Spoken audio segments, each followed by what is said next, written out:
For many Americans, this is the food shopping experience. It takes place in a store close to home and has a large variety of options, including healthy fruits and vegetables.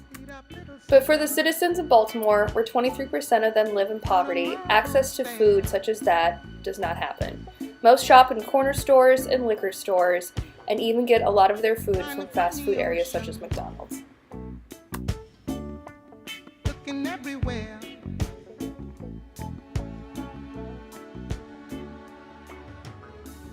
I have right behind me what we call our food environment map. So this is a deep look into where it is in Baltimore it's hard to find healthy food.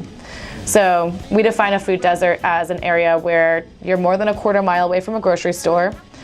You're in an area with low vehicle availability, so it's hard to drive to the store or you may not have a car.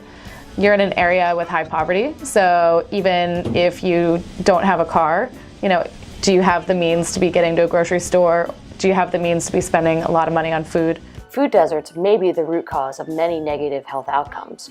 In the 2015 report, Baltimore City food desert areas showed an almost 200% higher rate of premature death due to cardiovascular disease. They also showed that the life expectancy of those citizens living within food deserts was drastically decreased. So our proposed solution is a solution that was launched in Rhode Island about 5 years ago and that has some legs in the DC area, and that is the Fruit and Vegetable Prescription Program, FVRx. And how the prescription program works is that a patient with a diet-related illness will be enrolled by their healthcare provider in the program. During this visit, they will set goals and discuss individual nutrition programs as well as the importance of healthy eating. They'll also receive an FVRx prescription during the visit, and their healthcare provider will collect certain health indicators associated with their diet-related disease. With this prescription, the individual can redeem fresh fruits and vegetables at farmers markets and grocery stores. So if you're a family of 4, you would receive $1 per family member per day of the week, so $28 a week. This $28 is often matched by current matching programs that exist at both grocery stores and sometimes supplemented with WIC or SNAP benefits. Every month, the participant will attend a clinic in which they will receive nutritional education, conduct maybe some exercise classes, and receive their new prescription, as well as set goals for new eating with their healthcare provider. Being able to prescribe fruits and vegetables, to be able to prescribe going to the farmer's market is a really powerful one because it gives physicians more power to help patients take wellness into their own hands. A lot of the power that physicians have is often on the reactive side. And in working with healthcare centers, a lot of what we hear from physicians is that they want to be able to be providing more resources for the patients that they work with, but a lot of the time they don't even know where to go.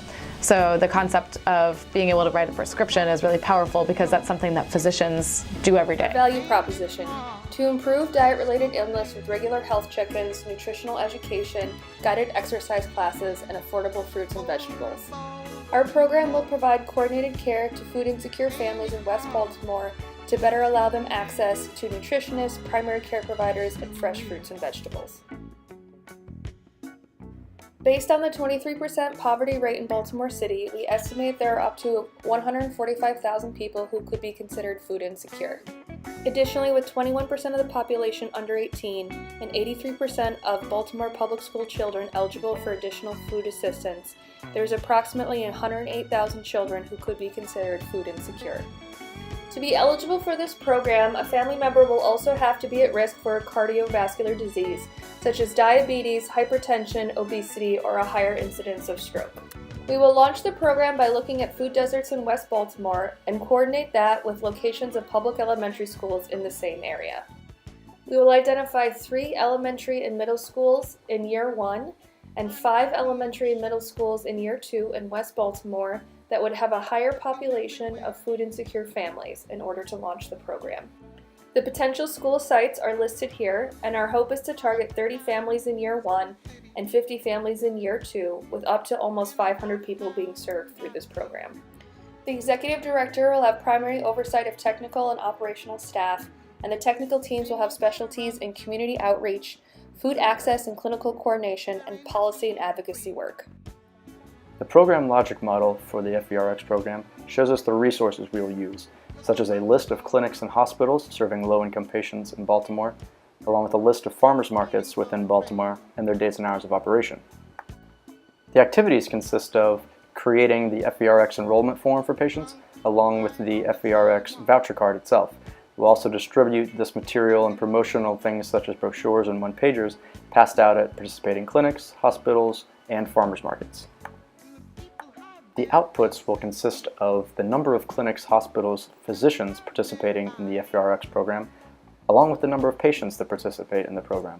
We'll also look at the amount of vouchers that are distributed to each patient, along with the amount of vouchers used by these patients. Our desired outcomes will include improving patient knowledge of healthy eating habits and gradually helping these patients lower their body mass index. And after 4 to 6 years, our long-term goals are to have full participation of all Baltimore farmers markets, along with 500 participating patients. The overall impact of the FVRx program will create healthy eating habits that will improve mental and physical health. It will help manage and combat high cholesterol, hypertension, heart disease, and diabetes among patients. It will also increase sales of participating farmers markets by 10%. Along with a 90% patient satisfaction with FVRx over 5 years, we also hope to have 1,000 patients served by 2025. The monitoring and evaluation plan will look at 2 things. First, it will look at prescription usage and reimbursement for each family enrolled on the program on a monthly basis. Second, it'll look at changes in health indicators for families enrolled that suffer from diabetes, obesity, heart disease, and/or hypertension. Our business model is inspired by DC Greens and Wholesome Wave, all of which empower underserved consumers by increasing affordable access to locally grown fresh produce and by improving food education and policy. The model partners with healthcare providers, local farmers markets, and small retailers, and provides nutrition incentives to consumers with limited access to healthy foods in their own neighborhoods. 60% of the program's income is supported by major donations from corporations and foundations, 25% is covered by large government grants, and the last 15% is covered by individual donations. However, to increase our competitive advantage specific to Baltimore, our program proposes 2-tier events that will add financial diversification. One is community cooking classes led by local chefs who already participate in economic development and community revitalization. Such chefs can be found at places like Our House, a restaurant incubator and food hall opening in Remington this fall. The other is an annual food festival bringing local celebrity chefs, small retailers, and farmers market vendors together for a day of education, entertainment, and celebration of seasonal produce. These special events will not only bring in an additional profit, but also will be used to build momentum that expands impact on tackling the issue of the current food system.